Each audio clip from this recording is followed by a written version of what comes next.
As we've said, President Trump's abrupt decision to pause federal aid created widespread confusion and concern. Initially, it seemed like states like West Virginia, which is heavily reliant on government loans and grants, could be significantly impacted. According to a report from Pew, federal grants accounted for over 45% of West Virginia's revenue in 2022. That's well above the nationwide average for the year.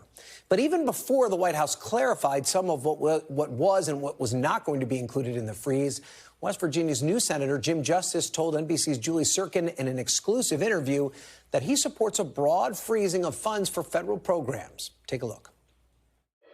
At the end of the day, though, he's got to freeze everything in order to get his arms around it.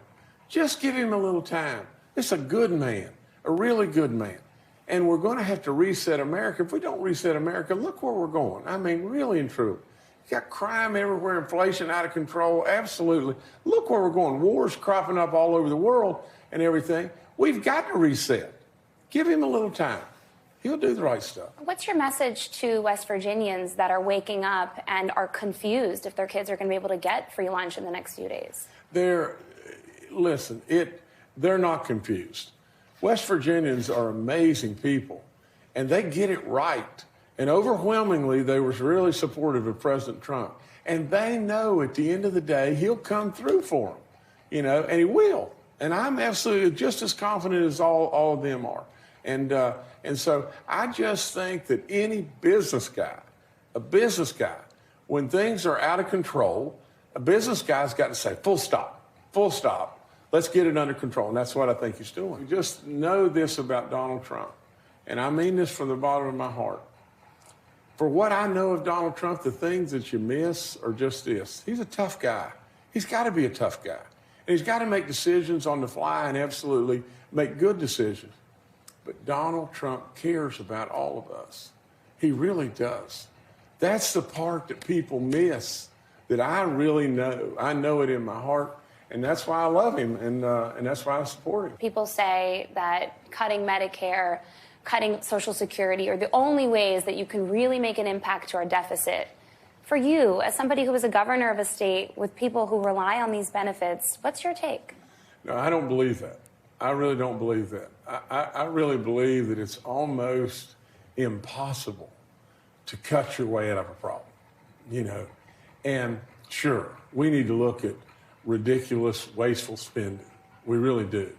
A lot of people, like you say, tons of people, depend on those benefits every day. At the end of the day, I think what has got to happen is just this. We've got to really mind the store as best we possibly can. And I think we'll do that, But as far as making just wholesale cuts, on things that people really, really depend on, I don't think it'll ever happen, Would you vote against it if it did? Well, I'd have to see. I'd have to see what we're doing. Are we eliminating a justifiable waste, or are we really cutting in the bone to just cut in the bone? If we're just cutting in the bone to cut in the bone, I'm not there, But if we're eliminating wasteful just waste, I'm there 100%. What kind of senator are you going to be? Are you going to vote for everything that Republicans put forward, everything in the Trump agenda, or are you going to evaluate things piece by piece? No, I'm going to evaluate all the time. So you're not going to be just a consistent blanket. I didn't come here just to be a rubber stamp. If you wanted that baby dog, you could just get baby dog to vote all the time. But at the same time, I'm going to be very supportive because my values are conservative values. They're just good sense, logic values and everything. But I won't be a rubber stamp for anybody. And NBC News Capitol Hill correspondent Julie Tsirkin joins me now, fresh off that exclusive interview. So, Julie, you did talk to the senator about a variety of topics, including some criticism about his attendance record. What did he tell you about that? Well, he kind of blamed his staff and being a new senator in not knowing that there were votes. The two votes that he missed, Ryan, were a day into his official term as senator on the Laken Riley Act, amending that bill, which, of course, is one of the first pieces of legislation that President Trump has signed into law and will sign into law. But he continued to defend his record, saying that even when he was governor, there were criticisms that he didn't actually come to the Capitol. He didn't live in the governor's mansion. There was a lawsuit filed against him for that. And he said that his job job wasn't to get a gold star, as he put it, for perfect attendance. It was to go out there and to talk to people, and that is exactly what he says he's going to do here. By the way, Ryan, he said not only is he interested in serving out his 6-year term, but he said he's interested in potentially serving more, depending on, as he put it, how long the Lord gives him on this earth.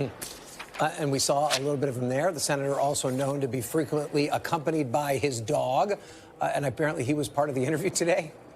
Oh, yeah. Baby dog Justice, 5-year-old bulldog, 62 pounds, sitting on a chair right next to Jim Justice. And I asked him if he's planning on introducing legislation to be able to vote on the Senate floor with that dog. He said there are more important things to worry about. He's not planning on doing it, but he did say it was sort of his bipartisan good luck charm. He said this is really a dog that made everybody smile, black, white, poor, rich, and God forbid, he said, Republican or Democrat, baby dog didn't care. And so I think maybe perhaps a little bit of Joe Manchin coming around with baby dog Justice by his side. We'll see. I don't know. Yeah, well, and we had the opportunity to meet Baby Dog a couple weeks ago. I remember he took a real shine to you. So, Julie, that was great that you got to see him again. I'm sure the Baby Dog was thrilled. Thanks for watching. Stay updated about breaking news and top stories on the NBC News app or follow us on social media.